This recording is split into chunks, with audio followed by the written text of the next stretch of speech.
The World Economic Forum has been involved in China since 1979. We have been part of the development of this country now for nearly 30 years. I respect China's achievements, which are tremendous over the last over 40 years. I think it's a role model for many countries. The Chinese model is certainly a very attractive model for quite a number of countries.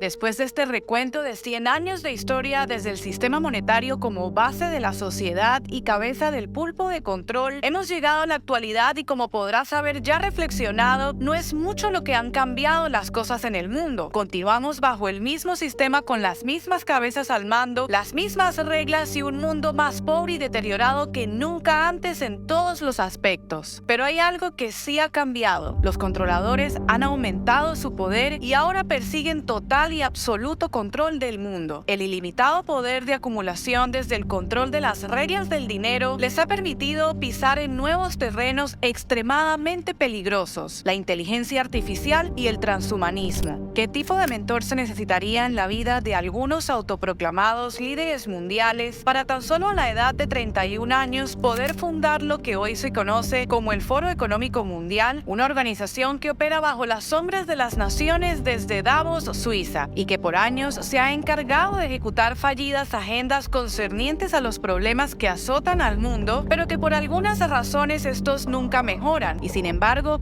su cabeza continúa al mando luego de más de 50 años. Y sí, hablamos del mismo y más controversial Klaus Schwab, economista, ingeniero y empresario alemán, presidente y creador de esta organización elegida por nadie y conformada por los políticos de cada país que son previamente elegidos estratégicamente por Klaus y su combo en la defensa de sus propios intereses y agendas. Actually, this notion to integrate young leaders is part of the World Economic Forum since many years. And I have to say, when I mention now names like Mrs. Merkel, even Vladimir Putin and so on, they all have been young global leaders of the World Economic Forum. But what we are very proud of now is the young generation, like Prime Minister Trudeau, President of Argentina and so on, that we penetrate the cabinets. So yesterday I was at a reception for Prime Minister Trudeau, and I would know that half of this cabinet, or even more half of this cabinet, are actually young global leaders of the World Economic Forum. Así como también conformada por líderes jóvenes que desde el 2011 están dispuestos a pagar por las más costosas membresías para poder formar parte de este círculo elitista. Existe muy poca información de la niñez de Klaus, pero se conoce que su padre, Eugen Schwab, fue director de la compañía Escher Wyss, una de las compañías que fabricaban turbinas para producir agua pesada para la creación de armas nucleares como lanzallamas y bombas nucleares para los nazis. Schwab fundó el Foro Económico Mundial en 1971 con el objetivo de reunir a líderes de negocios, política, academia y sociedad civil para discutir los problemas económicos globales y encontrar soluciones a los problemas más urgentes del mundo. Actualmente es acusado de ser un vehículo para la creación de un nuevo orden mundial en el que el poder se concentra en manos de un grupo pequeño de élites empresariales y políticas. Estas preocupaciones se han intensificado con la publicación de su libro en 2020, El Gran Reinicio, que algunos han interpretado como una llamada a instaurar una radical, tiránica y globalista estructura en la política y economía global. Como ya muchos podrán haber reconocido, desde la fachada política nunca es la figura que da la cara al público quien realmente toma las decisiones más importantes de una nación. Y aunque Schwab figura como el creador y presidente del Foro de Davos, todo apunta a que en esta organización ocurre lo mismo. Así que mejor veamos quién es el artífice, formador y mentor detrás de este particular personaje. You said when you came here,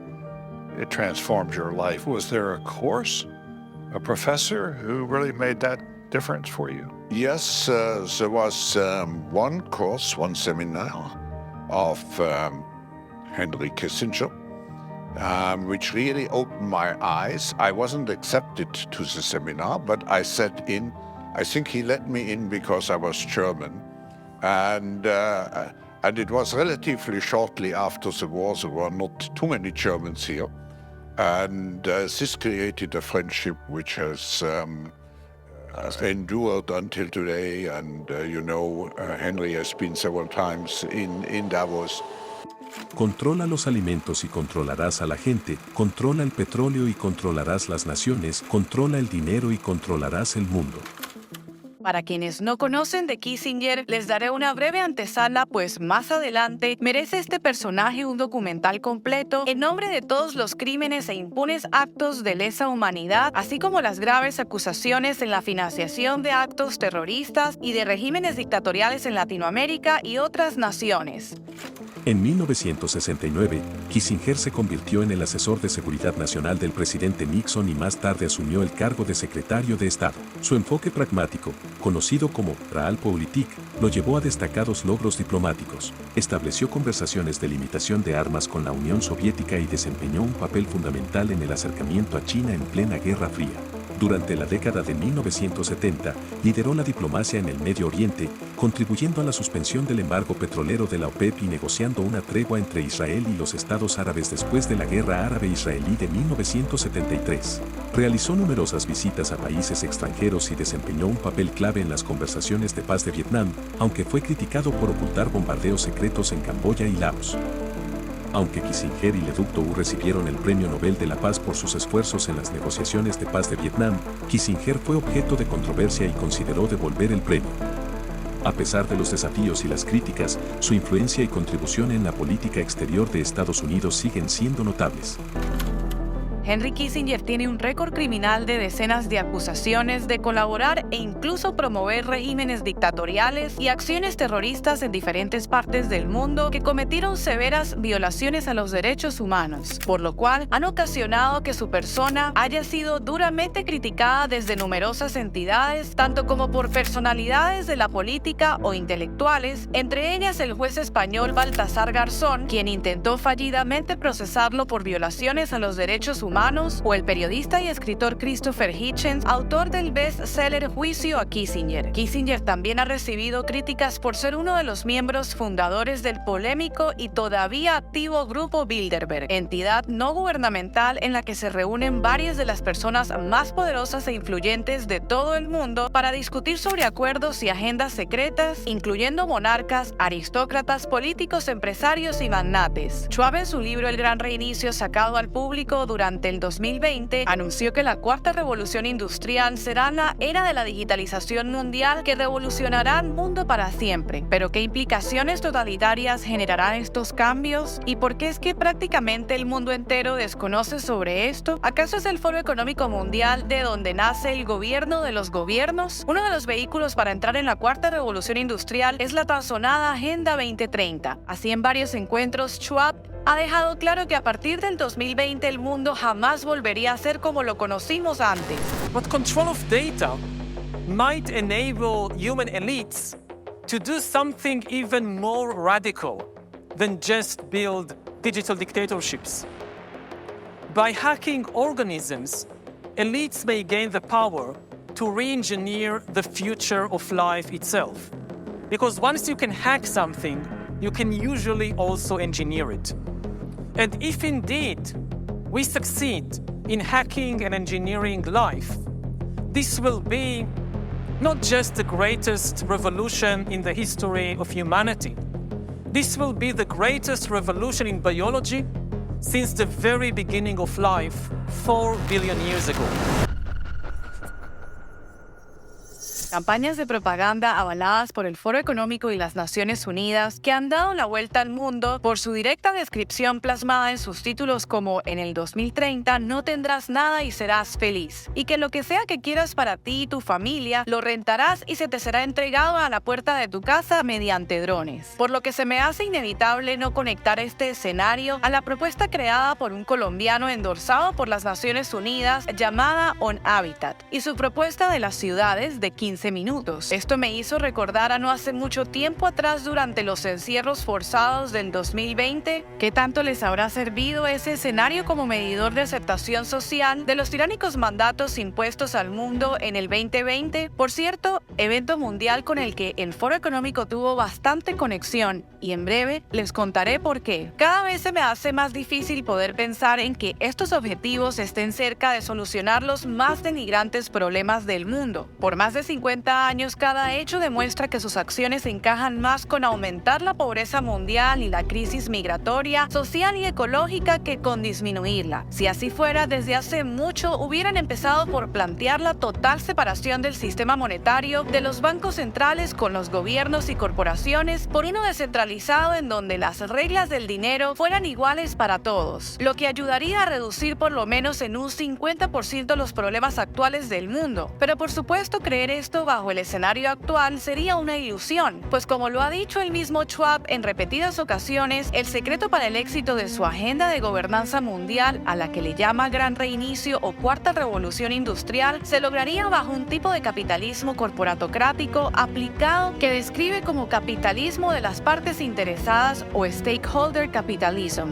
Este se trata de reunir el capital de las corporaciones de mayor poder en el mundo para así obtener más apalancamiento y poder de ejecución sobre una sola economía global que supuestamente funcionará para el progreso, las personas y el planeta. La influencia del Foro Económico y sus lazos con los gobiernos, ONGs, instituciones de salud, agencias centrales de inteligencia, organizaciones de seguridad nacional cibernética, instituciones de tecnología e inteligencia artificial en conjunto con los bancos centrales, les permitió en el 2019 presentar el más controversial simulacro de pandemias realizado en colaboración con la Organización Mundial de la Salud, financiado por Bill y Melinda Gates, el Hospital de Johns Hopkins, que se oficializó en Nueva York en octubre del 2019. Desde entonces, este evento, publicado en su página oficial, empezó a levantar grandes sospechas sobre este foro a nivel mundial y hasta hoy. Schwab no solo habla sobre la importancia de pandemias en la transición hacia la nueva Cuarta Revolución Industrial o Gran Reinicio, pero también comparte abiertamente la base ideológica de esta organización, el transhumanismo, ideología que en combinación con la inteligencia artificial tienen como objetivo final la depuración y mejora de la raza humana, ya que detrás de las mentes de quienes se rigen bajo estas ideologías, la biología del humano es defectuosa y percibida como una especie de chatarra biológica. Filántropos y filósofos del Foro Económico Mundial como Yuval Harari, Nick Bostrom, Soros y el mismo Bill Gates aseguran que la especie humana debe prepararse para el poshumanismo, pues el tiempo de los humanos se acorta, ya que la inteligencia artificial incrementará o será incrementada en maldad, convirtiéndose en una superinteligencia que, según ellos, eliminará a la raza humana, y algunos aseguran que ya es muy tarde para detenerla.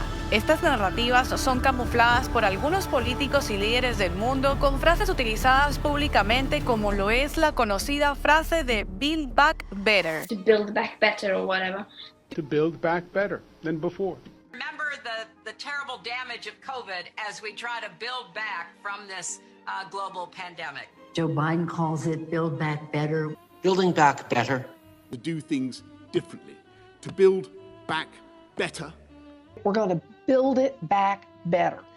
And build it back better. My plan to build back better. Start taking all the problems that have been created in education and mental health and start to build back in a positive way. I have launched a booklet called Build Back Better. It's about building this country back better. Growing conspiracy following it. It is called the Great Reset. An unprecedented opportunity to rethink and reset the ways in which we live. The great opportunity for reset.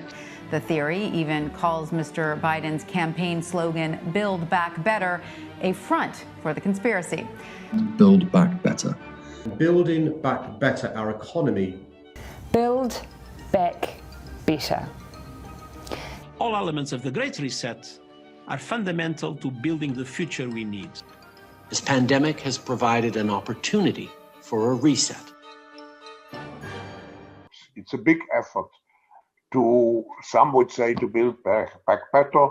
We would say to really have a great reset. Conspiracy.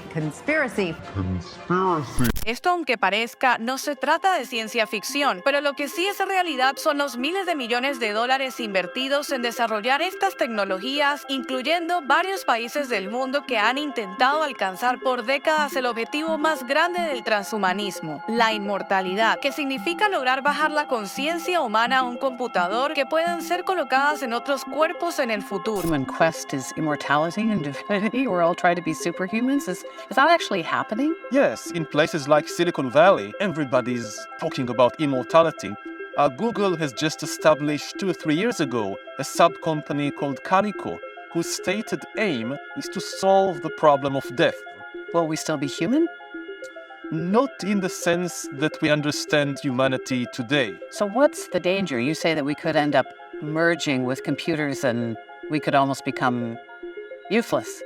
External algorithms that understand you better than you understand yourself. That most people today still have is their data, and they are giving it for free to Amazon and Google and Facebook in exchange for email services and funny cat videos.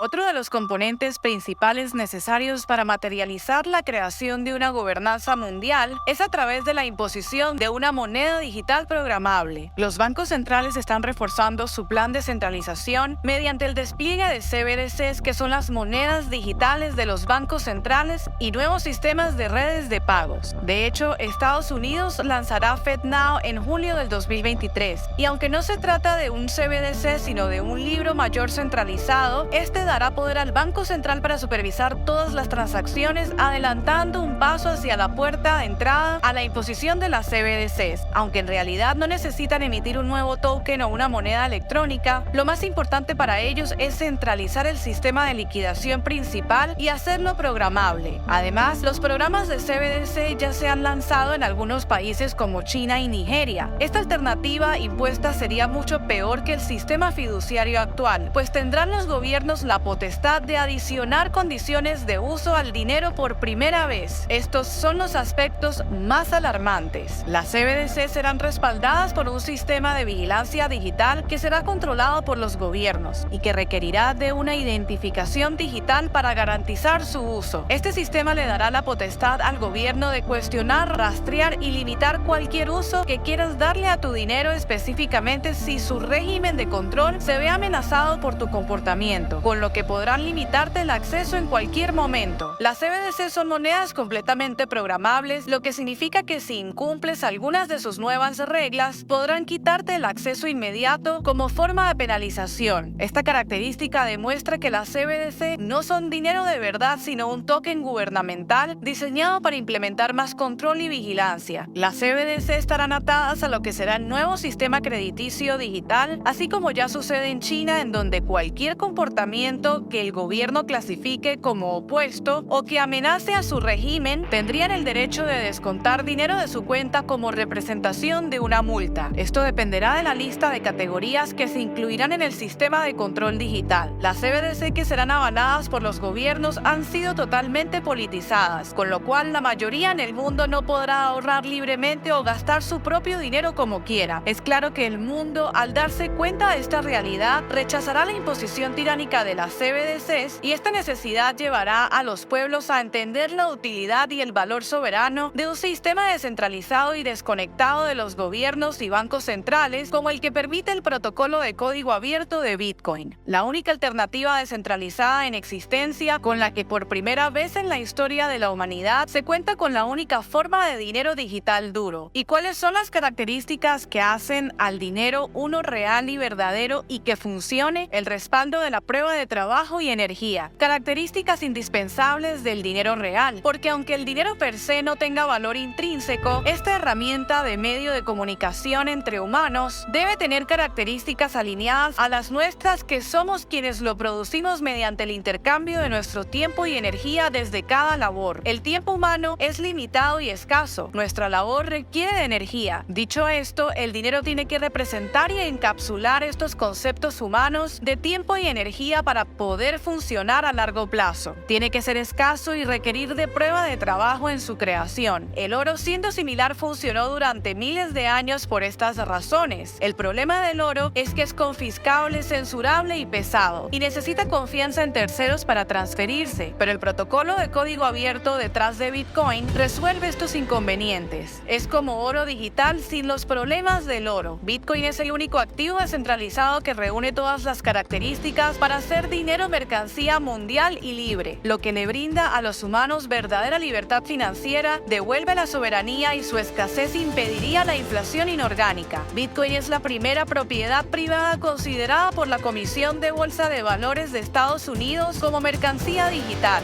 Es resistente a la censura, lo que nos permite resguardar y ahorrar desde la autocustodia sin sufrir robo por medio de confiscaciones ilegales. Bitcoin bancariza a los no bancarizados y hace reflejo al efectivo por ser un activo que puede ser intercambiado con otros de forma directa, sin intermediarios, sin comisiones y sin regalar tu data e información privada a los gobiernos y entes de control. Su protocolo de base es tan robusto e incorruptible que en 14 años jamás ha podido ser penetrado por ningún gobierno del mundo, permaneciendo sus reglas intactas e iguales para todos desde el día 1. Por ejemplo, en China, el gobierno prohibió la minería de Bitcoin y sus transacciones, pero a pesar de eso, el 20% sigue siendo minado en este país y las personas siguen transando sin ningún inconveniente. Sus tecnologías son un set de códigos encriptados cuyas reglas no se pueden modificar por más que queramos o por más dinero que alguien invierta. Sus reglas y condiciones simplemente fueron descubiertas y puestas juntas desde la fusión de varias tecnologías para asegurar al mundo que las reglas fueran iguales para todos sin beneficiar más o menos a unos o a otros. A través de billeteras privadas digitales que no requieren de internet, pueden las personas enviar transacciones mediante su medio de pago llamado Lightning Network, que como mencioné no requiere de comisiones y el dinero llega en cuestión de segundos aunque tu recipiente se encuentre al otro lado del mundo. Muchas personas aún se resisten a estudiar esta única opción descentralizada, pero tengo la convicción de que la necesidad detrás de los escenarios de totalitarismo financiero que ya se están desplegando en distintos países hará que muy pronto el mundo se vea forzado a querer aprender y entender la importancia de valorar el primer sistema descentralizado de autocustodia de la propiedad personal que brindará económicamente hablando la libertad y soberanía a la que hemos renunciado hace mucho tiempo atrás. Regresando al Foro Económico Mundial y su Agenda 2030, a partir del año en el que el mundo fue forzado a encierros que empezaron como temporales y que posteriormente fueron indefinidos, este hecho marcó el precedente de las más grandes medidas autoritarias mundiales nunca antes vistas. Estos sucesos demostraron cómo el poder de estas organizaciones está superando el poder gubernamental cada vez más. La manipulación de masas a través de discursos basados en colectivismo que incluyen palabras mágicas y falsas promesas son parte de sus estrategias de obedecimiento. La negación por parte de los comités científicos que ellos eligen para representar a la ciencia creó una tiranía científica que hoy en día continúa en marcha. Con términos como anticiencia, antivacunas y desinformación, silencian a voces que se oponen y difieren con hechos comprobables de sus imposiciones. Estas armas psicológicas hacen que la sociedad dividida y llena de incertidumbre no tenga más opción que refugiarse en los gobiernos y aceptar sus órdenes sin derecho a cuestionar. Otro ejemplo lo vemos con las amenazas sobre el cambio climático y el calentamiento global, en orden de justificar sus imposiciones totalitarias y tiránicas, como lo fue el obligar a las personas a reducir el consumo de energía en casa, mientras ignoran la cantidad de energía gastada en las fábricas de armas que financian los mismos que financian las guerras, como uno de los ejemplos de mayor controversia.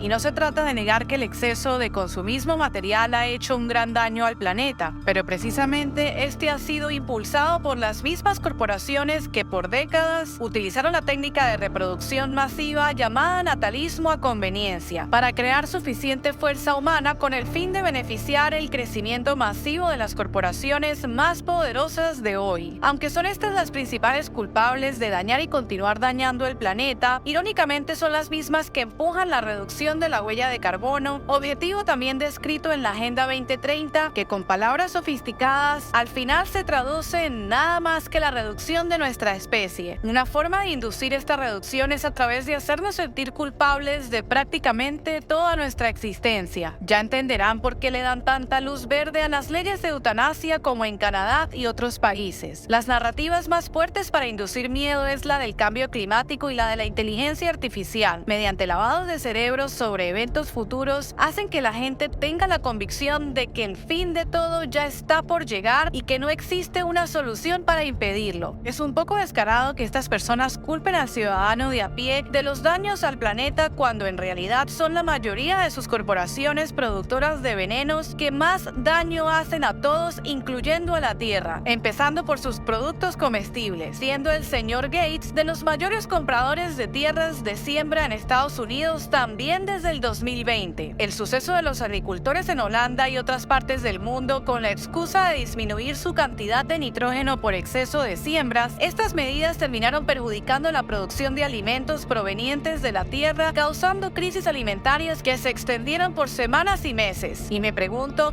¿por qué atacan a las tierras que producen alimentos saludables, pero no a sus propias corporaciones que fabrican veneno enlatado y dulces adictivos? Si seguimos revisando detalladamente punto por punto en la agenda, encontramos al número 5 al cual le llaman igualdad de género, que en hechos actuales se traduce en la actual hipersexualización y degradación de la inocencia de los niños impuestas desde los sistemas educativos de Occidente, así como el rechazo y negación a la realidad biológica con la que hemos nacido, imponiendo formas de pensamiento que sustentan que cada quien puede ser lo que sea que quiera ser, lo que le convierte en la mejor forma de apoyar la negación de la realidad biológica. Y así es como van destruyendo nuestra naturaleza humana, nuestro sistema de valores, jerarquía de moral y valor de la familia. Otra de las figuras importantes y de quien han borrado todo rastro en la página del Foro Económico es George Soros, pero a pesar sus grandes lazos e intereses con la Agenda 2030, son imposibles de ocultar. Soros públicamente ha dejado claro que China debe ser parte del nuevo orden mundial que describe en la agenda globalista. El magnate es un multimillonario que compite por el trono de oscuras negociaciones y financiamientos de la misma talla de Kissinger. Es el proveedor de distintas organizaciones sin fines de lucro a las que envía fondos que van desde partidos políticos de izquierda de varios países del mundo con el fin de mantener la desestabilización y distracción de distintos grupos sociales. El magnate húngaro-americano de familia judía huyó de Hungría de tropas nazis y en 1947 se fue a Inglaterra a estudiar economía. Es conocido por una de las fundaciones más controversiales del mundo, la Open Society, de la que muchos aseveran ha enviado millones de dólares a grupos como Black Lives Matter y agendas transgénero. Personalmente, Soros donó 170 millones durante las elecciones intermedias de 2022 a los candidatos del Partido Demócrata de Estados Unidos. También fue conocido mundialmente como el hombre que quebró el Banco de Inglaterra y por consecuencia al país que lo recibió como migrante, como resultado de su venta corta de 10.000 millones en libras esterlinas, a las que le hizo una ganancia de 1.000 millones durante 1992, contribuyendo al miércoles negro de la crisis monetaria del Reino Unido. Este es el tipo de nivel moral con los que el Foro de Davos se relacionan para llevar a cabo todos sus planes y agendas de gobernanza mundial. Volviendo al tema transhumanista,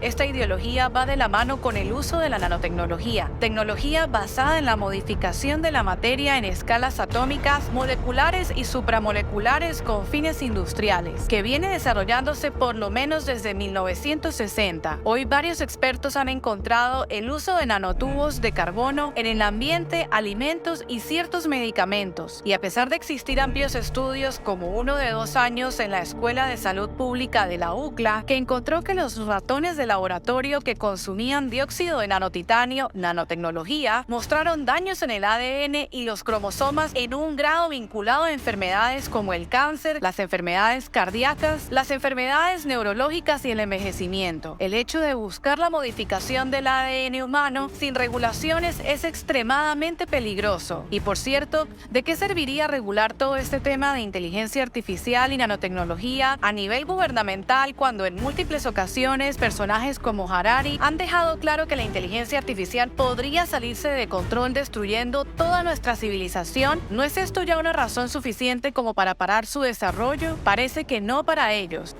The difference of this fourth industrial revolution is it doesn't change what you are doing. It changes you. If you take genetic editing, just as an example, it's you who are changing. And of course, this has a big impact on your identity.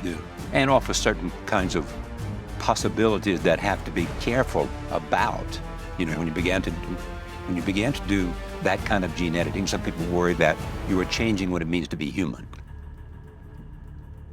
Ahora saber que el Foro Económico está lleno por donde sea que se le vea de estas mentes genera grandes dudas en sus intenciones. Los eugenistas que más han influenciado el transhumanismo en la supuesta mejoría de la raza humana son Thomas Malthus, estadístico eugenista de 1766, Francis Galton, eugenista de 1820 y primo de Charles Darwin, y Ronald Fisher, estadístico eugenista de 1890, y por supuesto el papá de la nanotecnología, Robert Freitas. Todos han sido los inspiradores de actuales eugenistas como Yuval Harari, consultor directo de Klaus Schwab, Nick Bostrom, eugenista, exmiembro del Foro Económico Mundial y creador del proyecto transhumanista. La Cuarta Revolución Industrial o el Gran Reinicio estiman que la cantidad de fuerza laboral deberá disminuir debido a los billones de puestos de trabajo que se perderán con la imposición de la nueva fuerza robótica que aseguran será inevitable reemplazar al humano. About half of the jobs in the United States, a highly developed country, is threatened today to be replaced in the next 10-15 years by artificial intelligence, robotization, three-dimensional printing, and so on. Ahora, toda esta información seguramente ha sido abrumadora para muchos. También lo ha sido para mí. Pero es información que necesita ser urgentemente sabida por las masas del mundo, pues en este preciso momento muchos de nosotros financiamos con nuestros gastos a sus compañías sin saberlo. Aunque es cierto que muchas cosas positivas se pueden lograr a través del buen uso de la tecnología, en este momento tanto la ciencia, la medicina como la misma tecnología no se encuentran bajo las manos más benevolentes. Y la única forma con la que pueden seguir ejecutando estas distópicas y orwellianas agendas es a través del capital que mayormente adquieren por medio de nuestra contribución. Así que como lo hemos financiado sin saber, también podemos dejar de hacerlo si gastamos nuestros recursos con más conciencia. Más adelante conocerás de las corporaciones más poderosas del mundo financiadoras de varios de estos proyectos y agendas de gobernanza mundial. Se trata de BlackRock, la corporación administradora de dinero más grande del mundo, con más de $10 billones en activos bajo administración, y está dirigida por su director general, Larry Fink.